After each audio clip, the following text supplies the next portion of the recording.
E aí pessoal, tudo bem com vocês? Hoje mais um vídeo aqui no canal. Vamos seguir falando de ações para 2024 no sentido de boas empresas para estudo, apontando sempre os pontos positivos e pontos de potenciais riscos aí na tese. E um setor bastante visado é o de papel e celulose. Hoje nós temos na bolsa a Klabin, a Suzano e a Irani. São ótimas empresas por sinal, inclusive me fala aí nos comentários em qual dessas empresas aí que você investe. É sobre elas que nós vamos comentar a partir de agora. E aqui é interessante porque nós poderemos ter uma dessas empresas aqui descontada hoje, porém quem pode surfar o ciclo é outra. Vamos entender então, vamos começar aqui com a Klabin. A empresa sempre aí, com as suas surpresas ao mercado, as ações vinham caindo em dezembro, logo depois aí do Klabin Day. O mercado ficou um pouco pessimista, onde os investidores não aprovaram muito aquela questão das projeções de CAPEX mais alto e consequentemente aí,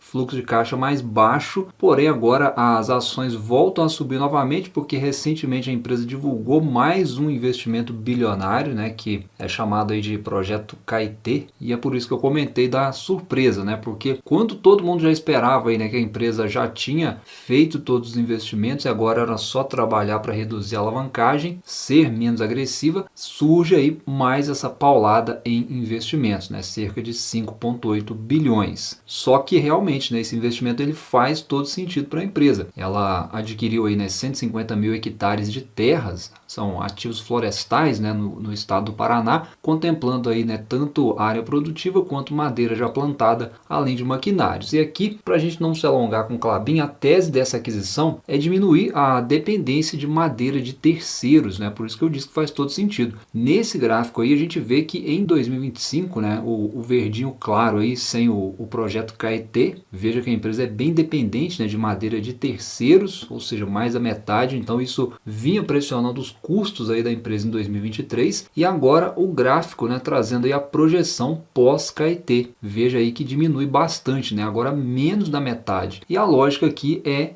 a redução de custos, tanto logísticos quanto custos de colheita. Então, aparentemente aí, ou certamente o mercado está avaliando como positiva essa aquisição, até porque, como eu disse, faz todo sentido, Se a matéria-prima do meu produto é madeira, nada mais óbvio do que eu investir nesse tipo de aquisição para buscar a autossuficiência e fugir dessa oscilação de preço. E aí nesse ponto, o que entra no radar daqui para frente? É a celulose. Vamos falar um pouco sobre isso, depois eu volto mais aqui em Klabin de novo. Mas aqui nós temos um gráfico aí de preços, até 2023 a gente vê aí os altos e baixos aí de preço da celulose e uma projeção aí de preço até 2027. Então, em 2022, virando aí para 2023, a celulose ficou bem fraca em termos de preço, caiu bastante e agora voltou a subir. Então hoje espera-se aí uma média de preço entre 550 a 600 dólares aí, lembrando que são projeções, ou seja, em vista do que já esteve, não é ruim. Porém, em se falando dessa commodity especificamente, não tem como a gente não lembrar também da Suzano, O negócio da empresa aqui é quase, praticamente aí 100% celulose. Então essa estabilidade de preços,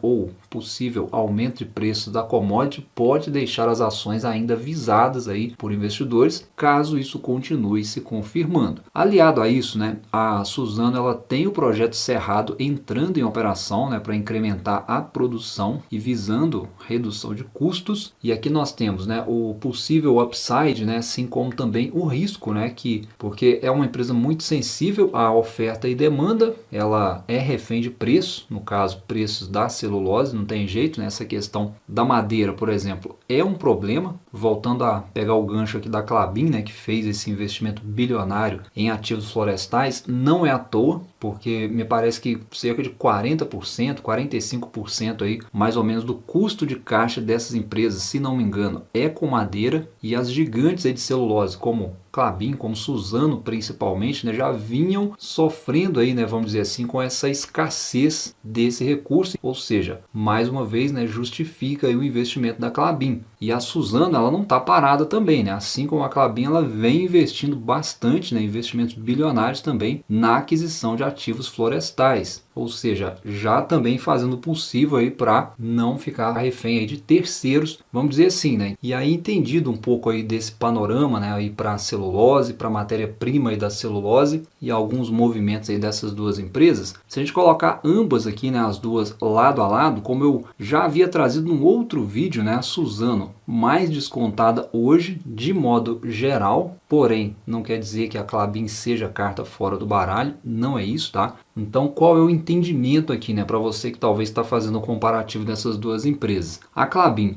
pela diversificação de negócios hoje, né, ela sempre vai ter uma margem operacional mais baixa, porque no segmento de papéis ela busca ganhar no volume de vendas. É claro que ela busca valor agregado, né, com produtos diferenciados também, mas papel e embalagens é volume de vendas e por isso é natural uma margem um pouco mais baixa do que uma empresa que trabalha só com a commodity em si, né? Então, diferente de celulose, que é a commodity, onde o que conta é o preço, o volume de vendas ele não é tão determinante, mas o preço da commodity sim. E esse gráfico aqui, né, que eu havia mostrado, os resultados da Suzano, né, seguem bastante aí esse movimento. Se a gente pegar os da Klabin também, olhando no passado, vamos dizer assim, também é parecido, né? Então, antes aqui da gente falar também de Irani, qual que é a conclusão aqui entre Klabin e Suzano? A Suzano pode não estar tão mais barata como estava na primeira tese que eu trouxe há uns meses ou semanas atrás, mas se a gente pensar nessa manutenção de preço de celulose, como a gente viu, né, o preço garante margens maiores aí para a empresa, então ela ainda pode talvez ir mais longe a depender desse direcionamento, essa direção dos preços aí da commodity, porém com o risco, né, de ser refém também desse preço. De outro lado, a gente tem a Klabin, né, que na última tese que eu trouxe estava mais cara, sim, porque o mercado ainda compara muito as duas, mas hoje a gente tem aqui, né, um negócio mais seguro do que o da Suzano por conta do segmento de papéis e embalagens que vai além da celulose. E aí com esse novo investimento da empresa, as perspectivas, na minha visão, se renovam para a Klabin e o mercado já pode estar fazendo as contas aí, né? Vamos passar aqui rapidamente pelos indicadores principais aí com algumas estimativas. Vamos começar com o Dividend Yield com a Klabin. Então veja que sempre foi bem oscilante, né? Mas segue aí com estimativas de um yield mais estável daqui para frente. Se a gente olhar para EV/EBITDA historicamente, né, ele está hoje 25% abaixo da média, né, o que poderia ser um desconto, né, com estimativas aí de se manter, inclusive descontado, vamos dizer assim. Isso aí já é uma expectativa de maior EBITDA, conforme a gente pode ver aí, né, no histórico de margem EBITDA da empresa, a Klabin é bastante consistente em margens operacionais, né? E aí para quem sempre pede para eu trazer também possível mês de Datacom, o histórico aí da empresa sinaliza para fevereiro o próximo possível anúncio aí de dividendos da Klabin. Se a gente olhar para a Suzano agora, né, é um pouco diferente historicamente falando. Olhando para o histórico de Dividend Yield, a gente vê que eles foram bem fracos, né, alguns anos aí sem registro, consequência da oscilação de preço da commodity que eu falei, né, e investimentos também intensivos aí que essas empresas têm que fazer. Se a gente olhar EV/EBITDA hoje, né, a gente tem também um desconto, porém não mais do que a Klabin, mas na minha opinião, como eu disse, a visão otimista aí, né, de celulose em termos de preço, se for se confirmando, a Suzano pode ter um upside a mais. Aqui é uma interrogação, mas também é uma possibilidade, até porque, como a gente viu, né, a empresa tem margens de eficiência, principalmente margem EBITDA, bastante interessantes, né, melhores do que a Klabin, apesar que isso é também o que eu falei, né, a Suzano é praticamente 100% commodity, né, na sua análise a gente tem que lembrar desse detalhe. Mas ainda não vejo como ação para dividendos. E agora, vamos lá, comentar brevemente aqui sobre a Irani. Alguns de vocês me pediram para trazer também um pouco da tese.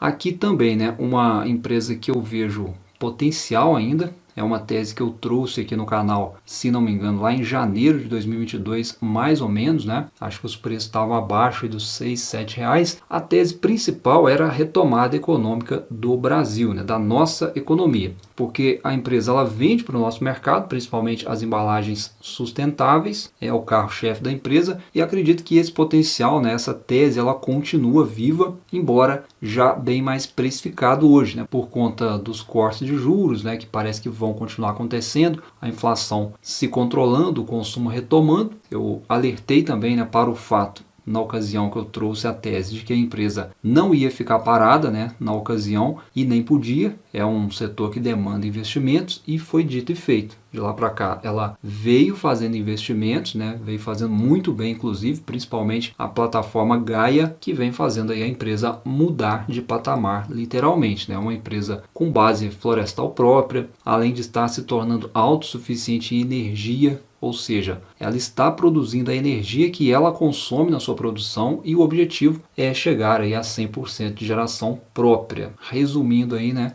redução de custo. O principal diferencial da empresa é o segmento de embalagens sustentáveis, como eu falei, e isso é uma tendência daqui para frente. Se fala muito sobre isso, muitas empresas estão mudando aí as suas embalagens para produtos mais ecologicamente corretos, além, né, de fazer parte da tese de investimentos principal, o crescimento da economia local, principalmente, né, o e-commerce e a indústria, que são aí um dos maiores consumidores de embalagens. Então, ainda dentro da tese de investimento, a gente pode destacar que é uma empresa que não tem dívida em dólar, né? Isso é muito importante, diferente das demais, não depende de preço de celulose, isso é muito importante. E ela está construindo o seu próprio ciclo de sustentabilidade, né? Com a própria madeira, com a própria energia, aliado ao fato de que a demanda por embalagens existe. A única coisa que a empresa precisa é o cenário doméstico deslanchar. E até aqui, né, ela entregou um bom yield para o investidor. Talvez o mercado pode estar na dúvida, né, quanto à questão da alavancagem da empresa, porque nesse trimestre atingiu aí um pico, né, agora no último balanço, mas ainda abaixo aí do que foi fixado pela empresa, que permite ainda bons dividendos, permitem ainda investimentos, mas não deixa de ser um ponto de atenção, porque a alavancagem subindo, naturalmente a empresa vai ter que entregar mais retorno, porque na outra ponta é mais risco. Consequentemente, pode ser menos dividendos. E aí, nesse sentido, né, para quem está de olho aí em Datacom, o próximo mês de Datacom deve ser em março. Em 2023, olhando o histórico aí, né, teve Datacom em março, abril e maio, aí pegando o primeiro semestre. Então, acho que no geral segue uma boa empresa, né, entregou lucros aí nas cotações e também com dividendos bem interessantes aí nos últimos 2 anos, pelo menos, né? E aí, para quem me perguntou aí dessas empresas, eu acho que daqui para frente, né, vai ser um tempo aí mais de colheita para essas empresas, porque os projetos, os investimentos estão bem encaminhados. A Irani com o Gaia, conforme eu falei, a Klabin com o Puma, que eu já trouxe aqui algumas vezes, agora mais esse que eu trouxe nesse vídeo, né, com a aquisição desses ativos florestais, e a Suzano com o projeto Cerrado também entrando em operação. E aí, respondendo a quem perguntou, a minha preferência dentro aí do setor segue com Klabin e Irani, porém, né, eu particularmente invisto em Klabin, mesmo sabendo, né, que quem pode surfar o ciclo aí favorável da commodity seja a Suzano, mas eu vejo ela mais arriscada um pouquinho, né, como eu trouxe aqui nesse vídeo de hoje. Então, para o longo prazo, eu vejo mais tranquilo investir em Klabin, quem sabe também em Irani, mas nesses preços eu não estou aportando ainda, mas como eu já trouxe aqui antes, sigo fortemente de olho em 2024 nessas duas empresas, principalmente Klabin. Então, se você ficou comigo até aqui, me fala aí nos comentários em qual dessas empresas que você investe. Um abraço, bons estudos e a gente se fala num próximo vídeo. Até lá!